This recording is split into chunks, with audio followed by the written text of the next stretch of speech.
अपनी बात कही, लेकिन वक्त की किल्लत के हम सब एक तरह से मुजरिम आज बनेंगे। मैं भी इसका वकील रहूँगा, आप इसके लिए माफ़ करेंगे। सर सैयद एक ऐसी शख्सियत है जिनके हवाले से हमें रोज़ गुफ्तगू करनी चाहिए।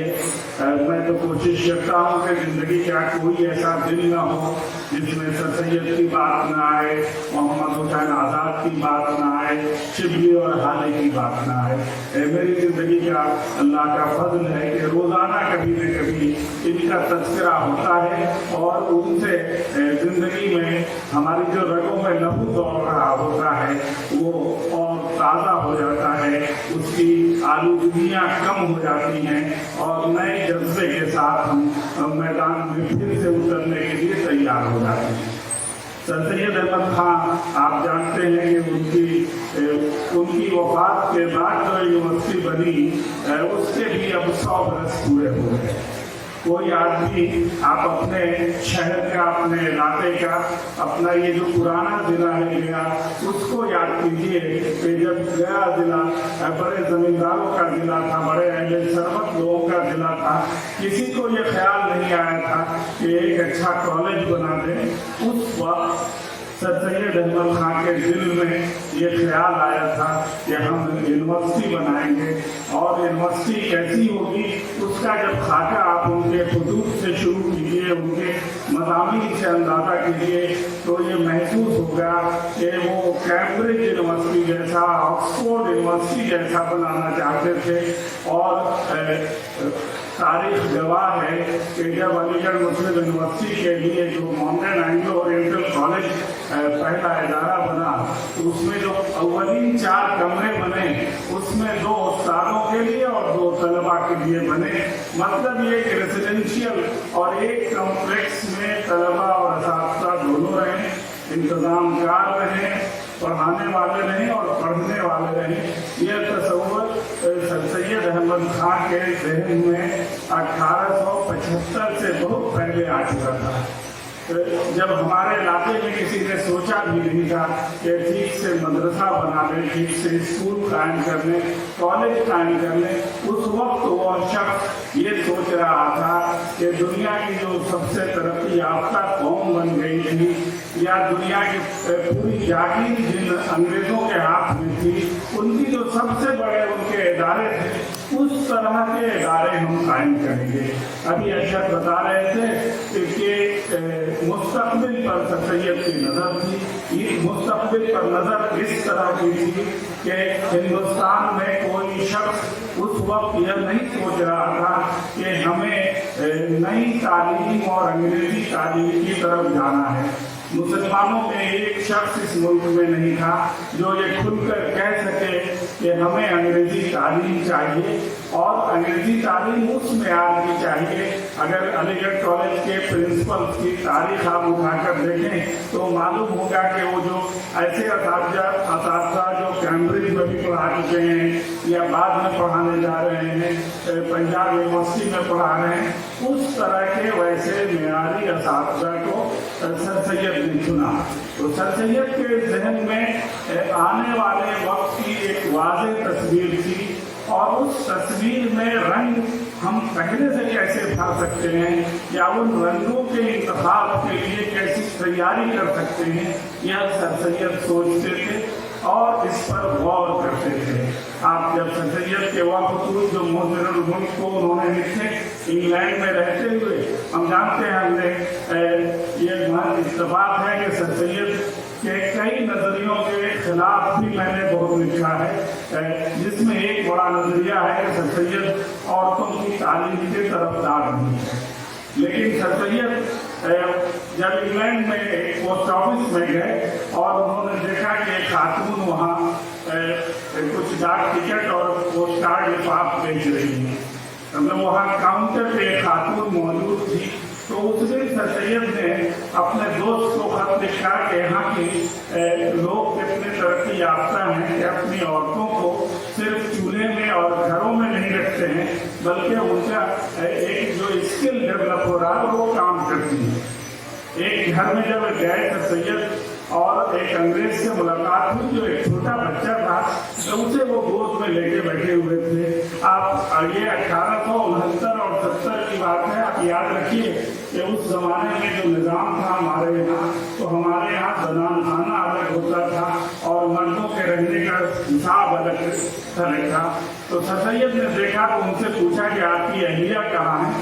تو اس انگریز نے بتایا کہ میری اہلیہ ملازمت کرتی ہیں اور وہ کام کرنے گئی ہیں تو بچے کو میں سنبھال رہا ہوں. تو سر سید نے اس دن اپنے دوستوں کو خط لکھا تو اس میں اس واقعے کا ذکر کیا ہے اور بتایا ہے کہ ہماری عورتیں صرف چولہے میں مرتی رہتی ہیں اور ان کی صلاحیت کا استعمال نہیں ہوتا ہے. لیکن یہ انگریز کتنی دلیر قوم ہے, کتنی محنتی قوم ہے کہ خود بھی کام کرتے ہیں اور اپنی عورتوں کو بھی کام میں لگاتے ہیں اور دونوں مل جل کر جینے کا ایک نظام خلق کرتے ہیں. ہماری محفل میں خواتین بڑی تعداد میں بیٹھی ہوئی ہیں. آج بھی جو خواتین ہیں جو تعلیم یافتہ ہیں ان کو بھی ہم وہ لبرٹی نہیں دے سکے ہیں جو سر سید 1869 میں جس لبرٹی کے بارے میں ایک تصور رکھتے تھے. تو آپ سوچ لیجئے کہ یہ 150 برس ہو گئے. اس 150 برس میں ہم جہاں تک نہیں پہنچ سکے, سر سید کا ذہن 150 برس پہلے وہاں تھا. سر سید نے اپنے زمانے میں سر سید کی جو سب سے بڑی طاقت ہے وہ یہ ہے کہ وہ گفتار کے قاضی نہیں ہیں. ہمارے یہاں بولنے والے, تقریر کرنے والے اور لمبی لمبی ہانکنے والے بہت ملتے ہیں اور ہر دور میں تاریخ نے ایسے کرداروں کو پیش کیا ہے. سر سید اس قماش کے آدمی نہیں تھے. سر سید کردار کے قاضی تھے. اقبال کے لفظوں میں یہ اصطلاح مشہور ہے, آپ کے ذہن میں ہونا چاہیے. تو وہ کردار کے قاضی تھے. سر سید کے بارے میں اگر آپ معلوم کیجئے کہ علی گڑھ میں آج بھی بہت ساری ایسی عمارتیں ہیں جو سر سید احمد خان کے زمانے میں بنی تھیں. ان عمارتوں کی تاریخ جب پڑھیے تو معلوم ہوگا کہ سر سید نے ان کے نقشے انجینئروں کے ساتھ بیٹھ کر بنوائے, مشورے دیے. اتنے پر نہیں رکے بلکہ جب وہاں کام شروع ہوا تو سر سید ایسے کتنے مواقع ہیں, کتنے لوگوں نے اپنی یادداشتوں میں لکھا ہے کہ سر سید تنہا دھوپ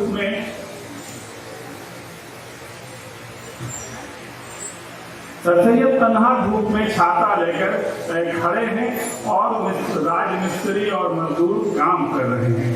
تو کوئی آدمی اگر کوئی ادارہ بنانا چاہتا ہے تو اس کی اینٹ سے, اس کے گارے سے, اس کے نقشے سے, اس کی ڈیزائننگ سے اس کو کیسا شغف تھا کہ سارے لوگ چلے گئے لیکن ایک سر سید احمد خان بیٹھ کر اس کی تعمیر کا کام کر رہے ہیں.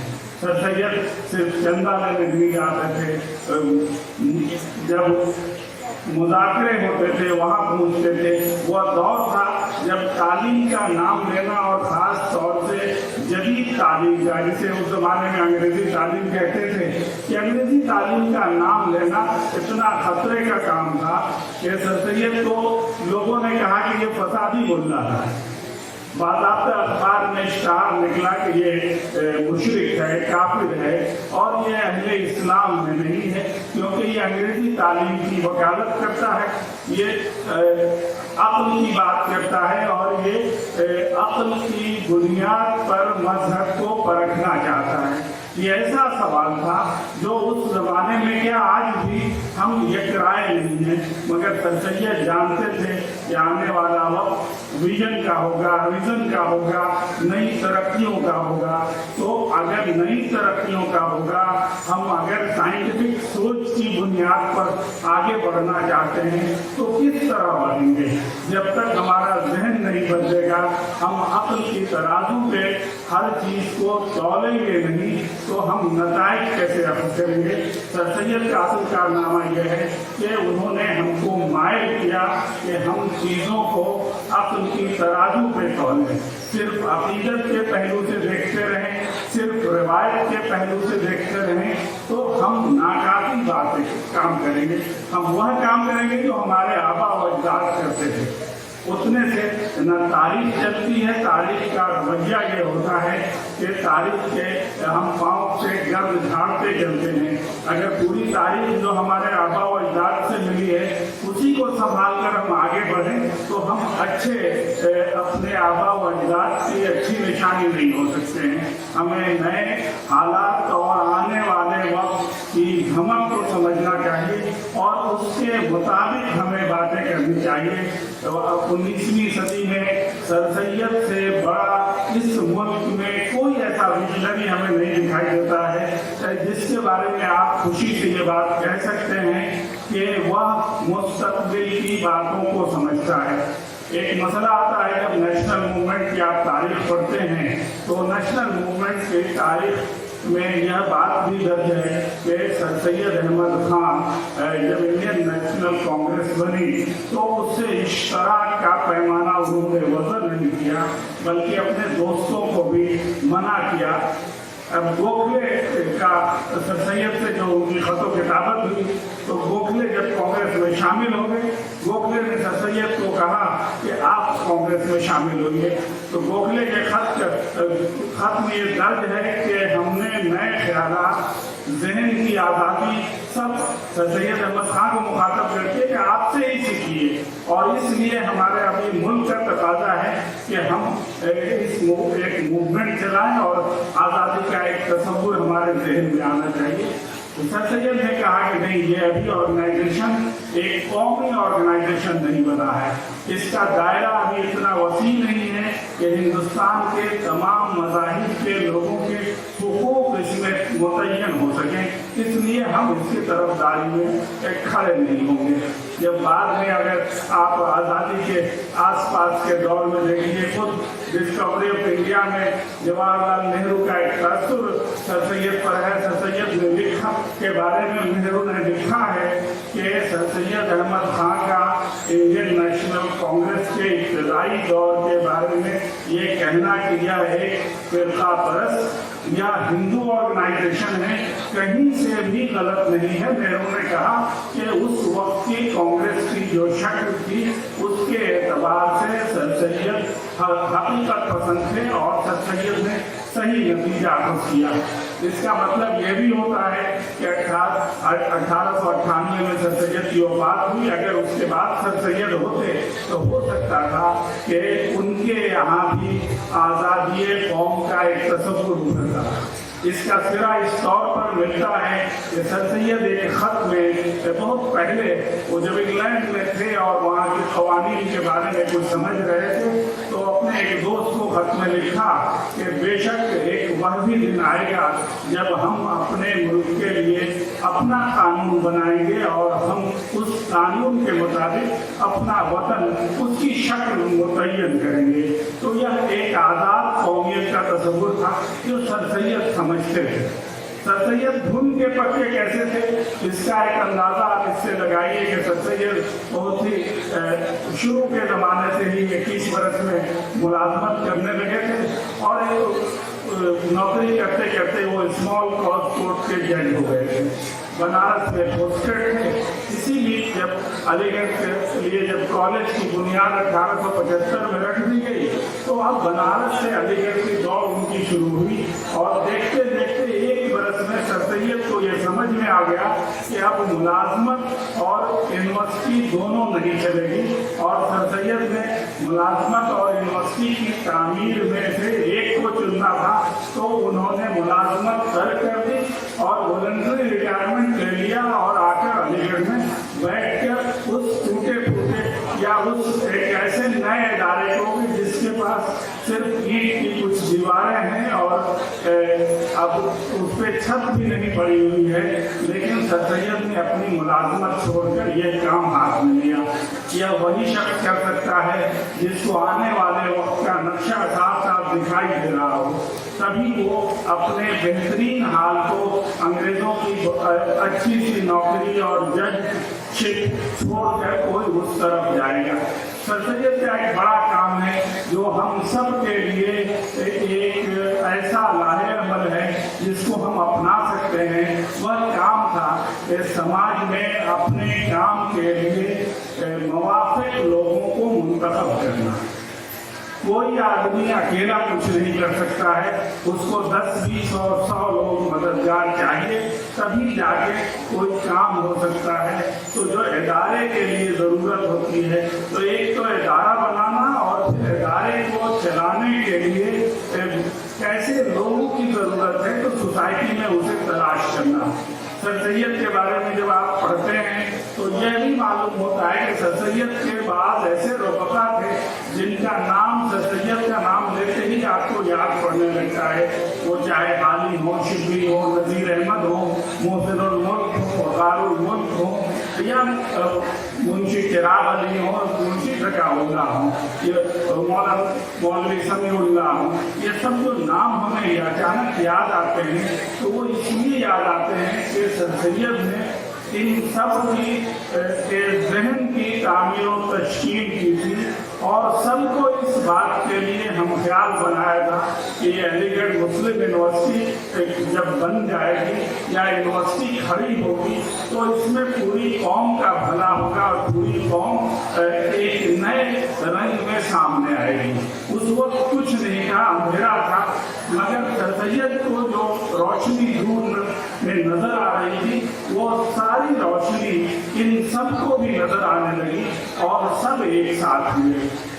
ऐसा नहीं है कि इन लोगों में इख्तलाफात नहीं थे, खूब इख्तलाफात थे, मगर इस काम में के उस वक्त के समाज को में साइंसी मिजाज पैदा किया जाए, वह मुस्तकबिल की तरफ देखे, इदारे बनाए, नई तालीम की रोशनी हासिल करे।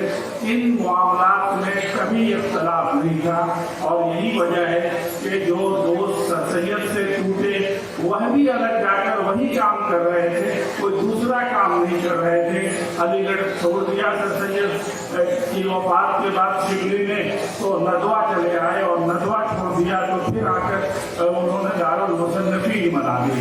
तो यह सर सैयद ने अपने रफ़क़ा में, अपने दोस्तों में, अपने जूनियर्स में वह जोश व जज्बा भरा कि जो सर सैयद चाहते थे वही उनके दोस्त भी चाहते थे। ये भी हुआ कि सर सैयद के से उम्र में जो छोटे थे, अब शेख अब्दुल्ला का नाम आपने सुना होगा, जिनके नाम से आज अलीगढ़ में गर्ल्स कॉलेज है, तो सर सैयद से वो बहुत छोटे थे।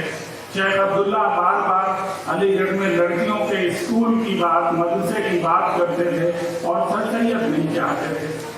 सर सैयद के जीते भी ये मुमकिन नहीं हुआ, लेकिन सर सैयद ने कभी शेख अब्दुल्ला को अलग नहीं किया अपने इदारे से और जिसका नतीजा ये हुआ कि सर सैयद की वफात 1898 में होती है और 1899 में अलीगढ़ में लड़कियों का मदरसा खुल जाता है, जो आज कॉलेज और आज यूनिवर्सिटी की शक्ल में आपके सामने है। तो सर सैयद का ये एक बड़ा कारनामा था कि ऐसे लोगों को भी साथ रखा जो उनसे डिसाइड नहीं कर सकते थे, जो उनसे उलझ सकते थे और उनसे मुख्तलिफ कोई रास्ता भी चुन सकते थे, लेकिन उन सबको जोड़ कर रखा और जो सर सैयद का अंधेरा था वह उनके इदारे का अंधेरा ना हो सका, बल्कि इदारे में वो नई रोशनी जो उनकी वजह से नहीं आ रही थी, उनकी वफात के बाद वह रोशनी भी आई।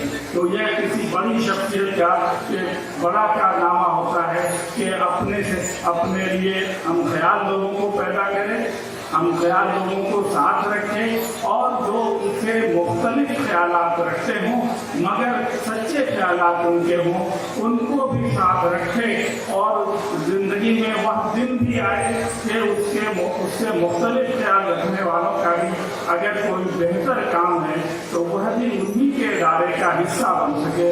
और सर सैयद की ये बड़ी कामयाबी है और उनके इदारे की भी कि इतने बरस के बाद भी वो इदारा फल फूल रहा है और वो उसे वर्ल्ड रैंकिंग में जगह मिल रही है। तो ये भी वजह है कि नेक नियति के साथ और बड़े जज्बे के साथ और बड़े दिमाग के साथ उस इदारे की बुनियाद रखी है।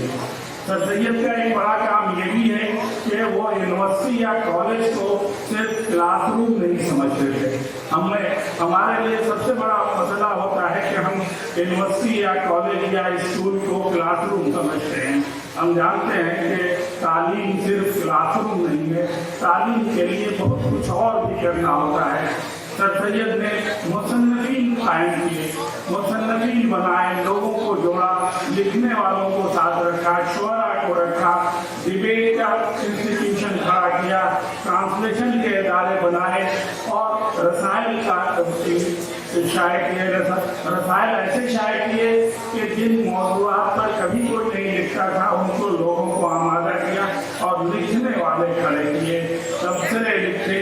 ایک دن تازہ کتاب آئی، معلوم ہوا کہ اہم کتاب ہے، تو 4 لوگ اس پہ تبصرے کر رہے ہیں۔ تو سر سید کو یہ معلوم تھا کہ جو یہ یونیورسٹی ادارہ ہے، اگر یہ دانشوری کا مرکز ہے تو دانشوری صرف کلاس روم کی وجہ سے، صرف درس و تدریس کی وجہ سے دانشوری یہاں پیدا نہیں ہوگی، بلکہ اس کے لیے اور بھی بہت سارے کام کرنے پڑیں گے۔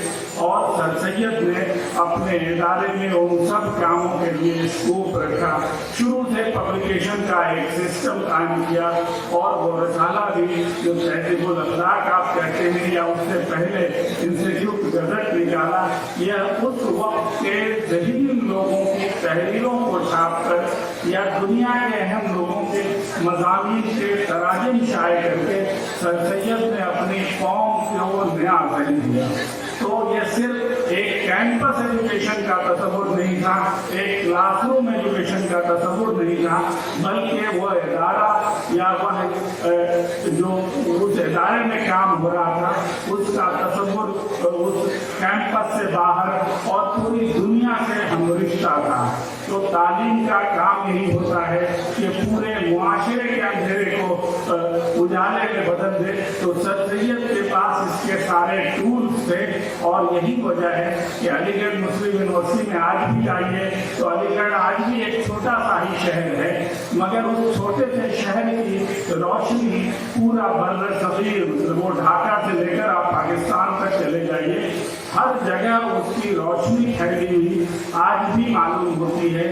آج بھی کہ ہندوستان کے کسی ادارے کے اولڈ بوائے پوری دنیا میں اس طرح سے سرگرم نہیں ہے جیسے علی گڑھ مسلم یونیورسٹی کے فارغین کے ادارے چل رہے ہیں۔ اس کی وجہ یہ ہے کہ وہاں جو پڑھنے گیا تو سر سید کے زمانے سے یہ سلسلہ قائم ہوا کہ ایجوکیشن پوری سوسائٹی کے لیے ہے، وہ صرف اسی کیمپس کے لیے نہیں ہے۔ ہم یہاں تعلیم ضرور حاصل کر رہے ہیں، لیکن ہمارا نقطۂ نظر ایک کم سے کم قومی اور بین الاقوامی ہونا چاہیے، اور دنیا کے مسائل کے حل کے لیے سر جوڑ کر ہم کلاس روم میں یا اپنے لیبورٹری میں کوئی کام کرتے ہیں۔ تو تعلیم کا اتنا وسیع نقطۂ نظر اور اتنا سائنٹیفک ٹیمپرامنٹ سر سید کا تھا جو انہوں نے دیا۔ اگر ہم سر سید کو اپنی روزانہ کی زندگی میں یاد کریں تو ہم سمجھتے ہیں کہ یہ ٹیمپرامنٹ بھی ہم میں آئے گا۔ اور اگر جب اردو ادب کے منفرد لب و لہجے کے معزز ترین شاعر جناب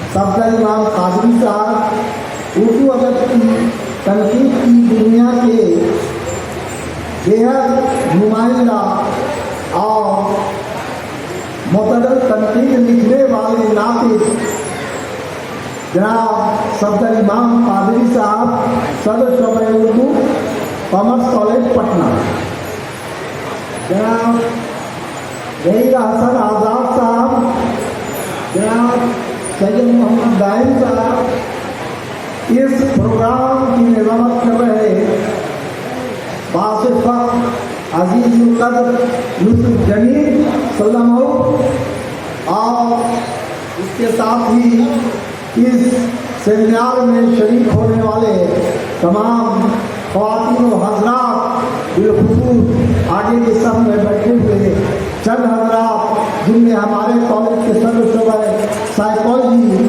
کے صدر جناب پروفیسر کے سنگھ صاحب، اور دوسرے اس شہر اور نجاباد ضلع کے سیاسی حلقوں کے معتبر حضرات اور سماجی کارکن حضرات، جناب सैयद मुमताज अहमद जुगनू साहब, सदर ठिठोदी, अदारा ठिठोदी औरंगाबाद।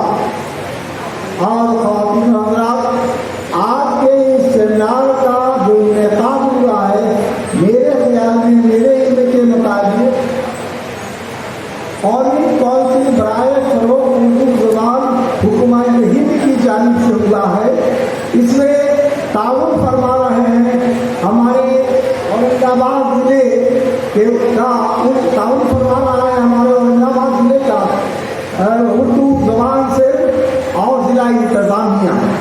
हज़रात, मैं यहाँ पर इस बात का इज़हार करना चाहता हूँ कि आज का जो ये यादगारी सेमिनार है, ये सैयद मुमताज़ अहमद जुगनू की देन है।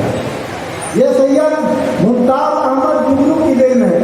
सैयद मुमताज़ अहमद जुगनू का डायरेक्ट ताल्लुक कौमी कौंसिल बराए फरोग़ उर्दू ज़बान से है और कई वर्षों से इनके ठिठोली के अदारे के हवाले से नावाडी रोड में, नावाडी के ईदगाह के पास कंप्यूटर सेंटर चल रहा है और ये कंप्यूटर सेंटर जो चल रहा है वो कौमी कौंसिल से मंजूर शुदा है। कौमी कौंसिल भारत सरकार का एक अजीम अदारा है। कौमी कौंसिल से के थ्रू चलने वाले इस कंप्यूटर सेंटर से जो भी असनाद मिलेगी उनकी अहमियत पूरे हिंदुस्तान ही नहीं पूरी दुनिया में होगी। इसलिए मैं इस स्टेज से ये भी तौबा को ऐलान करना चाहता हूँ कि अगर आप फाइल उठाना चाहते हैं तो राब्ता करें सैयद मुमताज़ अहमद जुगनू से। जनाब अली, इसी के साथ मैं जनाब इकबाल साहब के बारे में भी कहना चाहता हूँ। मैंने तो कई बार एक बात कही है कि औरंगाबाद के मुशायरों और सेमिनारों की ये जान है, बल्कि एक सालाने कारवां है।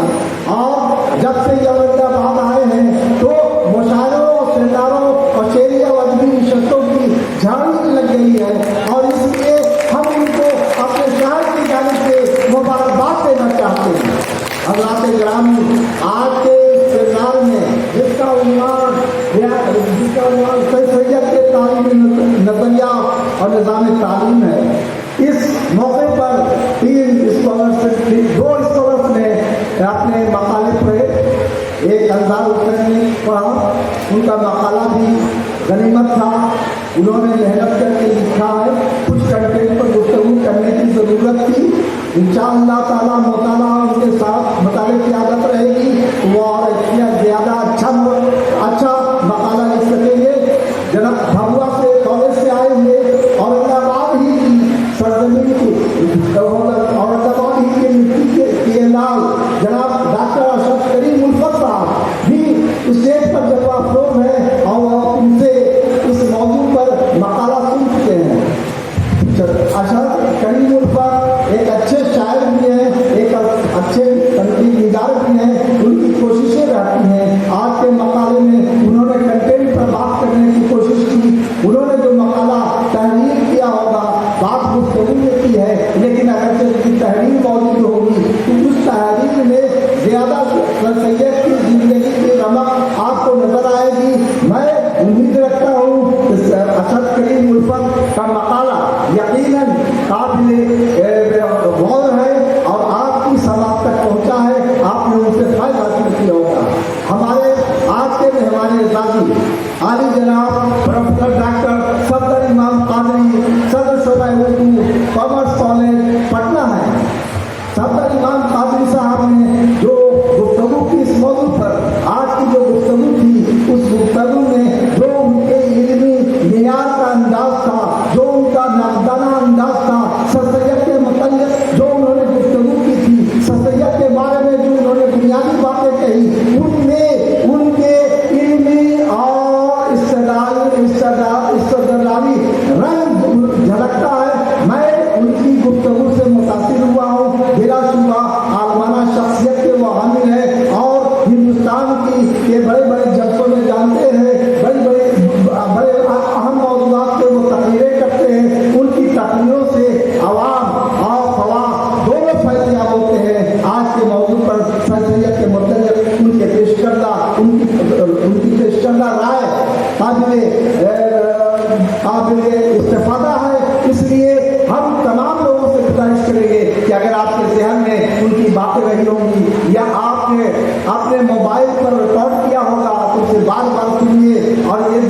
घर घर में स्कूल कायम किया जाए और लोगों के इंतजार को बदला जाए। जब तक तालीम का सिलसिला आगे की तरफ नहीं बढ़ेगा, आपके शहर तक तालीम की रोशनी नहीं पहुंचेगी, तरक्की के मीनारे नूर तक कोई भी कौम आगे नहीं जा सकता। हज़रात गिरामी, हम भी चाहते हैं, क्योंकि मुझे जब मुमताज़ अहमद यूनुस ने कहा कि भैया एक प्रोग्राम है, तो मैं तो उसी वक्त मेरा जता रह दिया कि हमारे बात का भाई इतना बड़ा प्रोग्राम औरंगाबाद की सरजमीन पर दिल्ली से कैसे ले आए। उनकी सियासी बसीरतों से बहरहाल हम वाकिफ थे, हम जानते थे कि वो क्या काम करते रहते हैं। औरंगाबाद में भी वो इल्म की रोशनी फैलाने की कोशिशें तो कर ही रहे हैं। बहरहाल कौमी काउंसिल के मालिक ताउन से उन्होंने जो सेमिनार मुलाकात किया, उसके बारे में जब बताया और मुझसे कहा कि भैया आपको भी मकाला लिखना है, तो मैंने कहा कि ठीक है लिखेंगे।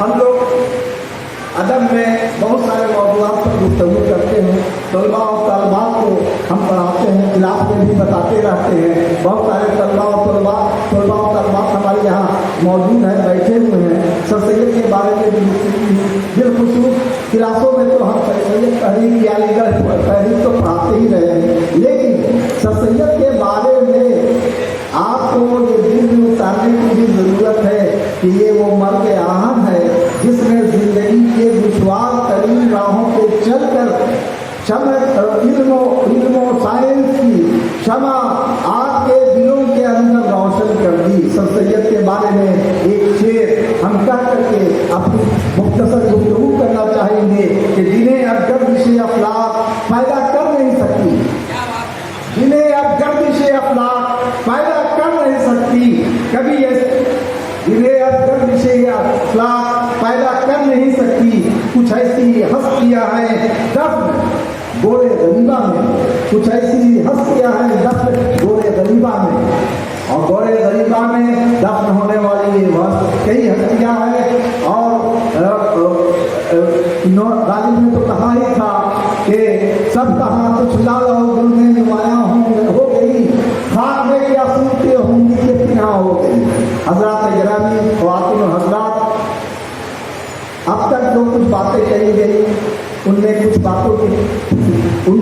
बातों से हटकर मैं कुछ बातें सर सैयद के ताल्लुक से कहना चाहता हूँ। सबसे पहले आप लोग अपने जहन नशीं कर ले कि सर सैयद कब पैदा हुआ और सर सैयद के सियासी हालात क्या थे, सर सैयद के तालीमी नजरिया क्या। सर सैयद 1817 ईस्वी में दिल्ली में पैदा हुए। उनके वालिद का नाम सैयद मुत्तकी था। सैयद मुत्तकी के पीर मुर्शिद का नाम गुलाम अली था।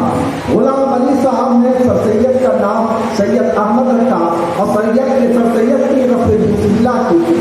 सर सैयद अहमद खान के ज़माने में सर सैयद अहमद खान ने देखा था कि गदर के असरात को देखा था, गदर को देखा था। उनकी वो जब बालिग हो चुके थे, नियर अबाउट 20 ईयर्स के हो तकरीबन वो रहे होंगे, उस दौरान में 1857 की बगावत हुई थी। इसलिए सर सैयद ने लॉर्ड महमद ऑफ इंडिया के पहले शुमारे में लिखा था कि बगावत के बाद पूरे हिंदुस्तान बुरी तरह बर्बाद हो गए, हिंदुस्तान के आवाम बुरी तरह बर्बाद हो गए, बिलखुसूस मुसलमान बर्बाद हुए। अंग्रेज मुसलमानों को जंगजू कौन समझते थे, अंग्रेज मुसलमानों को बगावत का जिम्मेदार ठहराते थे।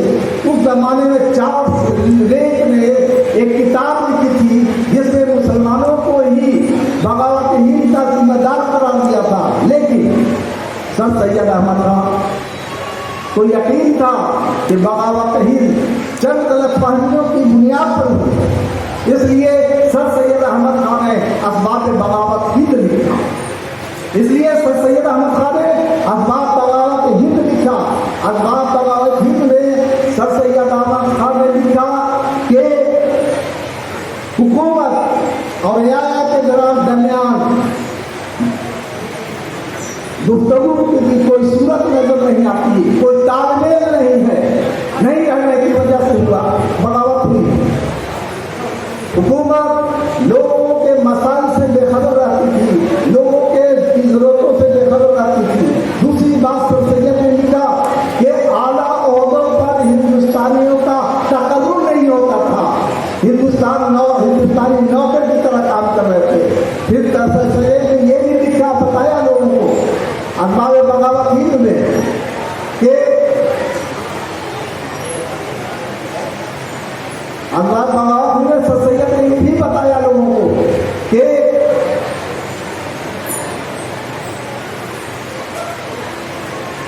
बड़े ओहदे पर जो